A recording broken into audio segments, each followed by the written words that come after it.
flow drug, increase the drug's lipophilicity, increase the drug water solubility for into toric acid. Clear? Uric acid.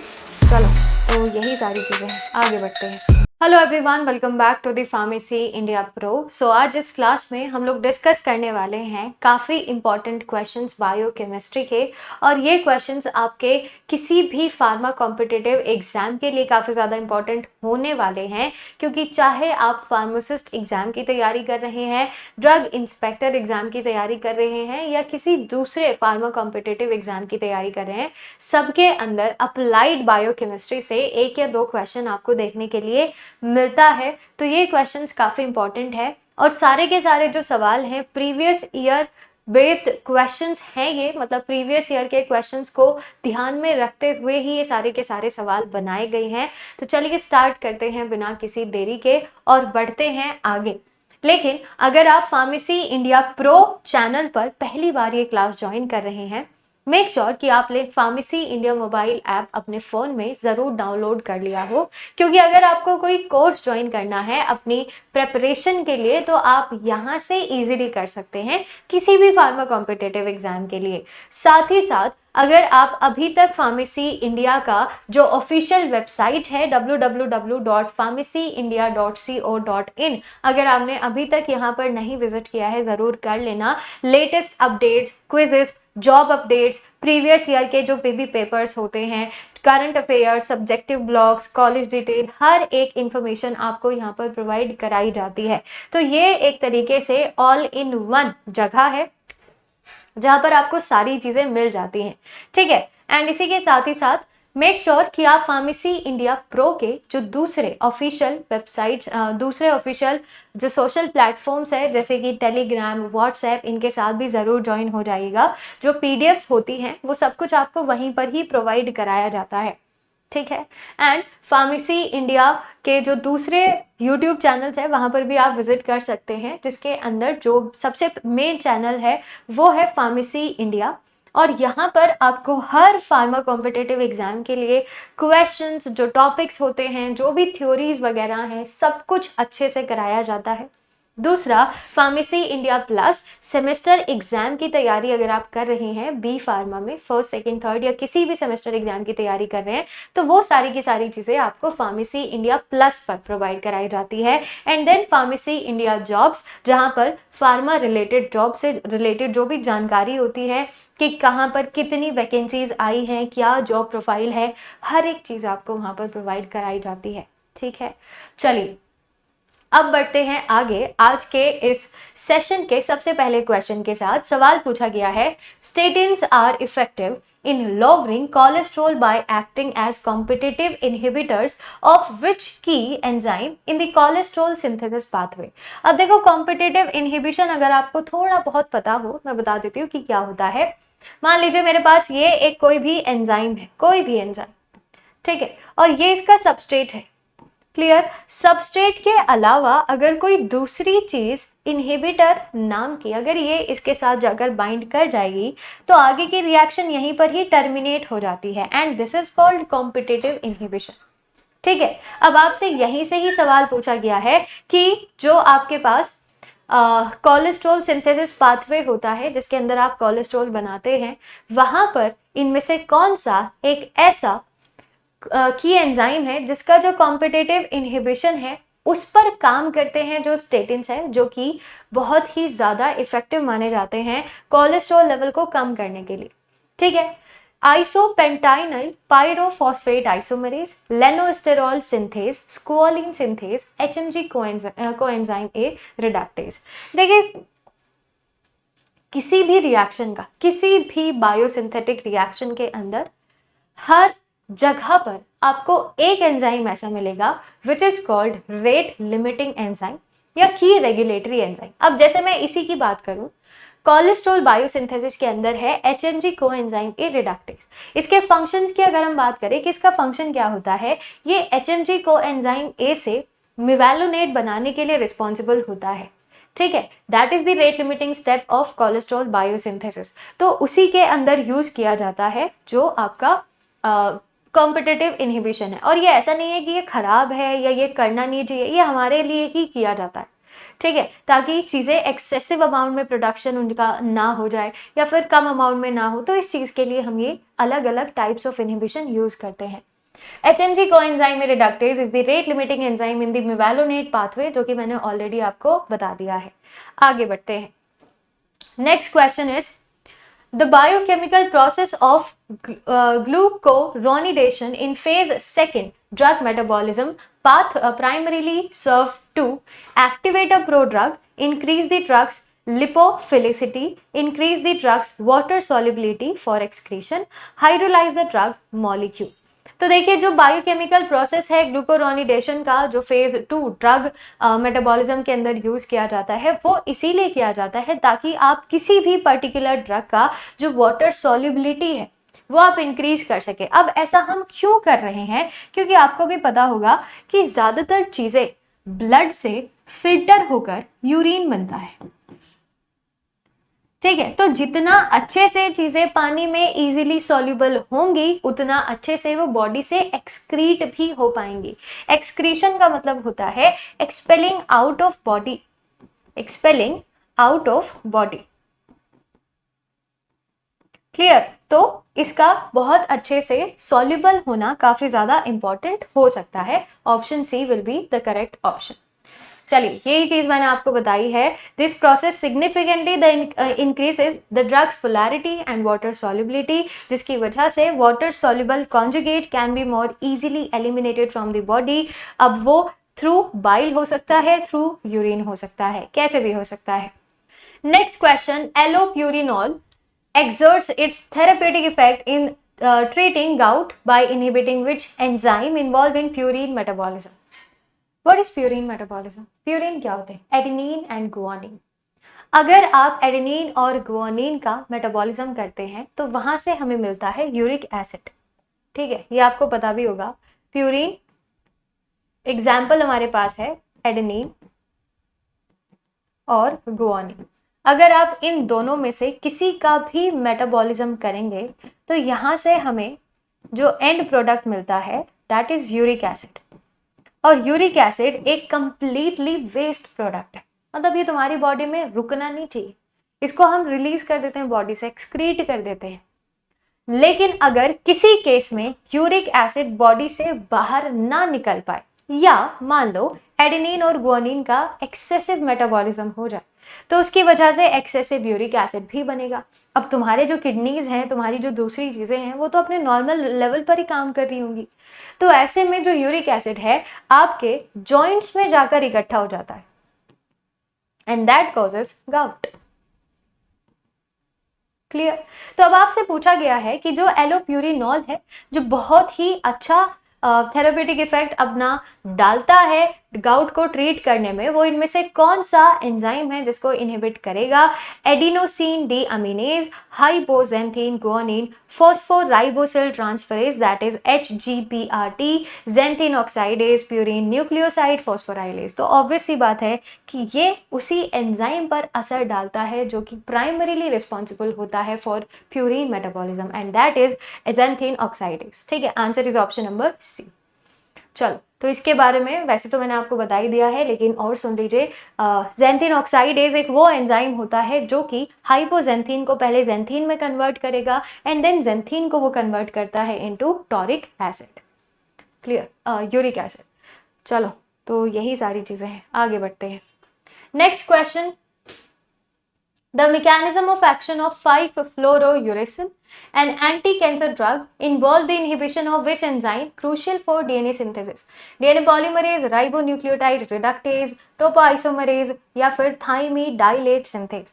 सवाल पूछा गया है कि एक बहुत ही इंपॉर्टेंट ड्रग है हमारे पास विच इज कॉल्ड 5-FU, शायद से आप लोगों ने पढ़ा भी होगा। आपसे पूछा गया है कि डीएनए सिंथेसिस के कौन से एंजाइम को इनहिबिट करने के लिए यूज किया जाता है। आंसर जो इसका हो जाएगा that will B thymidylate synthase. अब इसके बारे में थोड़ा सा मैं बता देती हूँ कि what is this thymidylate synthase. Thymidylate synthase is essential for the de novo synthesis of thymidine. And what is thymidine? Thymidine is a very important component for DNA. Clear. तो अगर आप थाइमिडीन ही नहीं बनाओगे, आगे का प्रोसेस क्या खाक होगा, नहीं हो पाएगा, है ना। तो 5-FU is metabolically converted to a compound that forms a stable covalent complex with thymidylate synthase, जिसकी हेल्प से ये पूरा का पूरा जो कॉम्प्लेक्स है थाइमिडाइलेट सिंथेज ये इनहिबिट कर दिया जाएगा, और अगर ये इनहिबिट कर दिया जाएगा तो आप थाइमिडीन नहीं बना पाओगे। क्लियर, ये प्रोसेस होता है। दिस इरिवर्सिबल इनहिबिशन, यानी अगर ये एक बार इनहिबिशन आपने कर दिया तो कर दिया, इसके बाद आपके पास कोई दूसरा चारा नहीं है। आप ये नहीं कह सकते हो कि 5-FU को हटा के वापस थाइमिडाइलेट जो ऑक्साइडेज ये पूरा एंजाइम है इसको आप दोबारा काम करवा दो, ऐसा होगा ही नहीं। ठीक है, तो ये चीजें होती हैं। आगे बढ़ते हैं। Next question is cytochrome P450 enzymes are central to drug metabolism. बहुत इंपॉर्टेंट साइटोक्रोम है, बहुत इंपॉर्टेंट। ठीक है, their primary biochemical function is phase 1 reactions is to conjugate drugs with polar molecule, introduce or expose functional groups via oxidation, reduction or hydrolysis, directly excrete lipophilic drugs, methylate the drug structure। देखो, इनका जो primary function होता है phase 1 reaction के अंदर वो ये है कि ये किसी भी तरीके से जो फंक्शनल ग्रुप्स होते हैं या तो वो उनको इंट्रोड्यूस करेंगे या फिर जो भी चीज़ें हैं उसके अंदर वो एक्सपोज कर देते हैं, है ना, या तो ऑक्सीडेशन से या तो रिडक्शन से या तो हाइड्रोलिसिस से, ये डिपेंड करता है on the type of reaction. ठीक है, तो answer is option number B. Cytochrome P450 is a super family of heme containing enzyme, जो कि मैंने ऑलरेडी आपको बताया कि it is a very very very important cytochrome. ठीक है, जिसका यूज हम बहुत सारी जगह पर करते हैं। In phase 1 metabolism they catalyze reactions that add और अनमास्क पोलर फंक्शनल ग्रुप जैसे कि hydroxyl amine on a drug. चलिए आगे बढ़ते हैं अगले सवाल पर। A patient with a genetic deficiency in thiopurine methyl transferase would be at high risk of toxicity from which class of drug।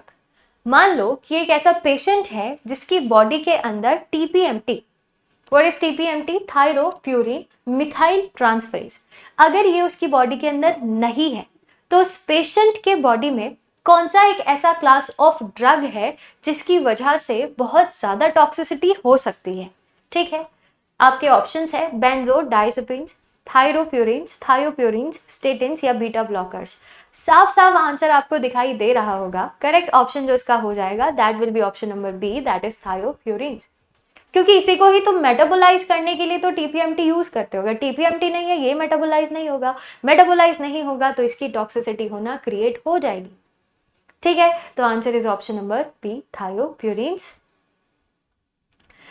Pharmacogenomics studies how genetic variations affect genetic response। खैर, TPMT एक ऐसा की enzyme है जो कि थायोप्यूरिन drugs के inactivation और उनके मेटाबॉलिज्म के लिए रिस्पॉन्सिबल होता है। मैंने आपको ऑलरेडी बताया, अगर TPMT नहीं है तो आप इनको मेटाबोलाइज ही नहीं कर पाओगे, और मेटाबोलाइज नहीं कर पाओगे तो ऑब्वियस सी बात है कि चीजें टॉक्सिक होंगी, है ना। इसीलिए हर एक चीज का मेटाबोलाइज होना बहुत इंपॉर्टेंट है, चाहे रियल लाइफ की बात कर लें उसमें भी। आगे बढ़ते हैं अगला सवाल। Liposomes are used as a drug delivery system based on which biochemical principle? Covalent bonding with the drug, enzymatic degradation, self assembly of amphipathic phospholipids into a bilayer, active transport mechanism. आपसे पूछा गया है कि जो liposomes हैं वो कौन सा ड्रग डिलीवरी सिस्टम, बेसिकली वो ड्रग डिलीवरी सिस्टम की तरह यूज होते हैं, लेकिन कौन सा बायोकेमिकल प्रिंसिपल वो यूज करते हैं? तो they uses self assembly of amphipathic phospholipids into a bilayer. Answer is option number C. ठीक है, चलिए, लाइपोसोम्स वो माइक्रोस्कोपिक वेसिकल्स होते हैं। They are composed of one और more phospholipid bilayers. Phospholipid bilayer आपको पता है ना, जिसके अंदर जो हेड होता है दैट इज हाइड्रोफिलिक एंड जो टेल होती है that is hydrophobic. The primary biochemical target of penicillin and other beta lactam antibiotics in bacteria is. सवाल पूछा है कि जो सबसे प्राइमरी सबसे मेन बायोकेमिकल टारगेट है पेनिसिलिन और दूसरे बीटा लैक्टम एंटीबायोटिक्स का बैक्टीरिया में, वो क्या है? द ट्रांसपेप्टाइडेज एंजाइम यानी cell wall synthesis, DNA gyrase which helps in DNA replication, the ribosomes जो कि प्रोटीन फैक्ट्रीज होते हैं, या फिर folic acid synthesis pathway. What is folic acid? Vitamin B9।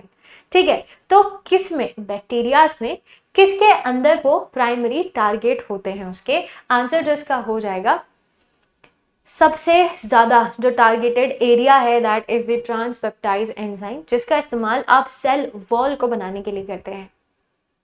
Cell wall सबको पता है, बैक्टीरिया के अंदर जो मेन चीज पाई जाती है दैट इज सेल वॉल, जो उनकी रिजिडिटी प्रोवाइड करता है, मोटिलिटी में हेल्प करता है, सेल की शेप को, सेल के स्ट्रक्चर को मेंटेन करने में हेल्प करता है। And bacterial cell wall contains of unique polymer जिसको आप कहते हैं पेप्टिडोग्लाइकन। ठीक है, प्लांट में सेल वॉल अलग होती है, फंगस में सेल वॉल अलग होती है, सबके अंदर सेल वॉल, हमारे को छोड़ के एनिमल्स लैक्स सेल वॉल। ठीक है, तो हमारी बॉडी को छोड़कर, जो एनिमल्स वगैरह हैं उनको छोड़कर सब में सेल वॉल होती है। जैसे अलग अलग कंपोनेंट्स होते हैं, वैसे बैक्टीरिया में peptidoglycan is the component of cell wall, है ना। The final step in peptidoglycan synthesis is cross linking, जो कैटालाइज करता है ट्रांसपेप्टाइडेज एंजाइम, और जो बीटा लैक्टम है यही इसको अफेक्ट करेगा, इसी को टारगेट करता है। चलिए next question, how do PPIs यानी proton pump inhibitors like omeprazole biochemically reduce stomach acid. सवाल पूछा गया है कि जो PPIs होते हैं वो स्टमक एसिड को किस तरीके से कम करते हैं, स्टमक एसिड यानी हाइड्रोक्लोरिक एसिड को, by reversibly inhibiting the hydrogen potassium ATPase enzyme. क्योंकि इन्हीं की हेल्प से आप हाइड्रोक्लोरिक एसिड बना रहे हो। मैं यहाँ थोड़ा एक्सप्लेन कर देती हूँ उसको कि क्या सारी चीजें हैं। अच्छा, आप लोगों ने पूरा प्रोसीजर पढ़ा तो हुआ है ना, HCl बनता कैसे है? यहाँ नहीं पढ़ा होगा, कहीं और तो पढ़ा ही होगा। HCl बनाने के लिए आपको इस एंजाइम का बहुत ही ज्यादा रिक्वायरमेंट होता है for the process of hydrochloric acid. ठीक है, तो अगर आप इसी को ही पूरी तरीके से इनहिबिट कर दो या काम करने से रोक दो, जो मर्जी जैसे करना करो, तो वैसे ही HCl का प्रोडक्शन भी कहीं ना कहीं कम हो जाएगा। क्लियर? तो ये ऐसे काम करता है, ये इस तरीके से गैस्ट्रिक एसिड का जो प्रोडक्शन है उसको कम करेगा। बनता कहाँ पर है? ये बनते हैं पैराइटल सेल्स के अंदर।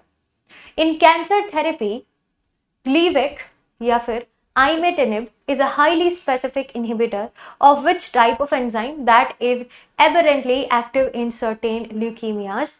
Matrix metalloproteinase, tyrosine kinase, serine या फिर थियोनिन काइनेज या फिर साइक्लिन डिपेंडेंट काइनेज। आंसर जो करेक्ट इसका हो जाएगा that will be option number B, tyrosine kinase.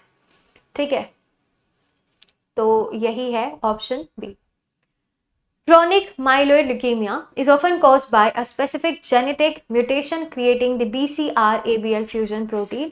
अब ये कॉन्स्टिट्यूटिवली एक्टिव टाइरोसिन काइनेज है बेसिकली, जो कि एक बहुत ही इंपॉर्टेंट एंजाइम है जो फॉस्फेट ग्रुप्स को ट्रांसफर करता है टू टाइरोसिन, है ना। एंड टाइरोसिन एक अमीनो एसिड है। चलिए next question, the conversion of inactive prodrug L-DOPA to the active neurotransmitter dopamine in the brain is an example of which type of biochemical reaction? Very easy question। आपसे पूछा गया है कि जो dopamine, जो कि बहुत ही इंपॉर्टेंट न्यूरोट्रांसमीटर है और ये बनता है L-DOPA से, विच इज द इनएक्टिवेटेड फॉर्म। तो ये जो कन्वर्जन तुमने किया है इनएक्टिवेटेड से एक्टिवेटेड में, ये किस तरीके की रिएक्शन है? ऑक्सीडेशन है, हाइड्रोक्सिलेशन है, डीकार्बोक्सिलेशन है या फिर मिथाइलेशन है? वेरी इजी आंसर इज ये एक तरीके से डीकार्बोक्सिलेशन रिएक्शन है। ठीक है, डोपामिन बहुत सारी एक्टिविटीज को डायरेक्टली कंट्रोल करता है, ये चीज पता होनी चाहिए आपको। ठीक है, okay. Once in the brain, the enzyme aromatic L-amino acid decarboxylase removes the carboxyl group from the L-DOPA. It converts into its activated form, which is called dopamine, जो ब्लड ब्रेन बैरियर को cross नहीं कर सकता है, इसीलिए हम इसकी help लेते हैं।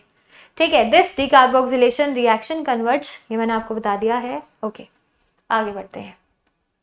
Next question, monoclonal antibodies like trastuzumab functions as drugs by inhibiting intracellular enzymes binding with high specificity to extracellular or cell surface antigen, intercalating into DNA या फिर modifying ion channel function। तो आपसे पूछा गया है कि जो मोनोक्लोनल एंटीबॉडीज हैं वो किस तरीके से काम करती हैं ड्रग्स की तरह। देखो वे सीधा जाकर बाइंड कर जाती है with high specificity to extracellular या सेल सरफेस एंटीजन, जो सेल के सरफेस पर एंटीजन्स प्रेजेंट होते हैं वहां से बाइंड कर जाएंगी वो, है ना। यही इनका मैकेनिज्म ऑफ एक्शन है, ये आप कह सकते हैं कि इस तरीके से ये काम करती हैं।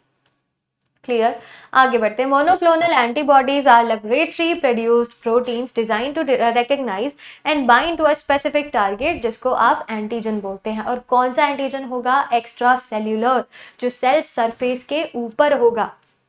ठीक है, तो ये चीज याद रखिएगा कि इंट्रा है कि एक्स्ट्रा है, एक्स्ट्रा सेल्यूलर के साथ बाइंड करता है। अगला सवाल, a drugs stereoisomer can have a vastly different pharmacological effect due to the principle of enzyme induction, phase 2 conjugation, first pass metabolism, chiral recognition by a biological target. सवाल देखो क्या कह रहा है। सवाल आपसे पूछा जा रहा है कि किसी भी ड्रग का जो स्टीरियोआइसोमर है उसके बहुत ही ज्यादा फार्माकोलॉजिकल इफेक्ट हो सकते हैं, बट उसका रीजन क्या है, मतलब क्यों वो इतने वास्ट फार्माकोलॉजिकल इफेक्ट दिखाता है। इसका एक सबसे बड़ा रीजन है chiral recognition by a biological target. तो answer is option number 4। Many drugs are chiral. Chiral का मतलब क्या होता है कि जिनके पास बेसिकली फॉर एग्जाम्पल ये मेरे पास एक कंपाउंड है, मैं सिर्फ एग्जाम्पल बता रही हूँ। यहाँ पर हाइड्रोजन है, यहाँ नाइट्रोजन है, यहाँ ऑक्सीजन है, यहाँ फ्लोराइड है फॉर एग्जाम्पल। ठीक है, तो ये जो कार्बन है this will be known as chiral carbon, जिसकी चारों वैलेंसीज, चारों चीजें अलग अलग कंपाउंड से, अलग अलग एलिमेंट से जुड़ी हुई हो, that is called chiral carbon. ठीक है, सेम एज ड्रग्स के अंदर भी होता है, समझे। तो बस वही रिकॉग्निशन करना होता है उसको, and this is the primary function of जो मैंने आपको बताया। आगे बढ़ते हैं। Next question, the biochemical basis for the effectiveness of sulfonamide antibiotics is inhibition of bacterial protein synthesis, disruption of the bacterial cell membrane, competitive inhibition of dihydropteroate synthase in the folate pathway, या फिर inhibition of bacterial DNA gyrase। आपसे पूछा गया है कि जो sulphonamide antibiotics है उसका बायोकेमिकल बेसिस क्या है, उसकी इफेक्टिवनेस का बायोकेमिकल बेसिस क्या है। तो वो है competitive inhibition of dihydropteroate synthase in the folic acid pathway. ठीक है, तो ये प्राइमरी इफेक्टिवनेस है, आप कह सकते हैं कि बायोकेमिकल बेसिस है। तो answer is option number C. Bacteria must synthesise their own folic acid which is essential for synthesising nucleotides. Folic acid, vitamin B9। ठीक है, तो उसको बनाना काफी इंपॉर्टेंट होता है। यही सारी चीजें हैं। Sulfonamides are structurally similar to PABA and act as a competitive inhibition for the enzyme blocking folic acid production and halting bacterial cell growth. तो ये करते हैं।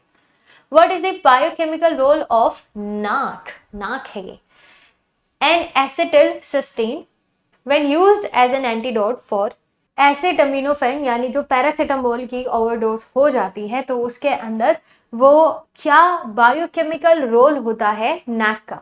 ठीक है, it directly neutralizes acetaminophen, it repletes glutathione stores for detoxification, it inhibits the cytochrome P450 enzymes that forms the toxic metabolite, या फिर it enhances the renal excretion of। अगर तुम रेनल एक्सक्रीशन बढ़ा दोगे तो ऑब्वियसली बात है पैरासीटामोल की जो ओवरडोज है वो ठीक हो सकती है, लेकिन इसका जो करेक्ट ऑप्शन होगा जो आप सोच रहे हैं उससे बिल्कुल अलग है। Answer is option B. होगा क्या कि ये ग्लूटेथायोन को रिप्लीट्स करता है जो कि डिटॉक्सिफिकेशन के लिए स्टोर किया जाता है। ठीक है, तो ये काम होता है आपके एन एसिटिल सिस्टीन का। Clear, answer is option number B. In an overdose acetaminophen is metabolised to cytochrome P450 enzyme into a highly reactive toxic metabolite जिसको आप NAPQI बोलते हैं। ठीक है, तो जो NAQPI है वो बेसिकली डिटॉक्सिफाइड कर दिया जाता है बाय द कॉन्जुगेशन विद ग्लूटेथायोन। लेकिन अगर मान लीजिए ओवरडोज हो जाए तो तब ये प्रॉब्लम्स हो सकती हैं। NAC serves as a precursor for cysteine, दो बहुत ही इंपॉर्टेंट अमीनो एसिड है which is the key amino acid in the synthesis of GSH and यानी ग्लूटेथायोन।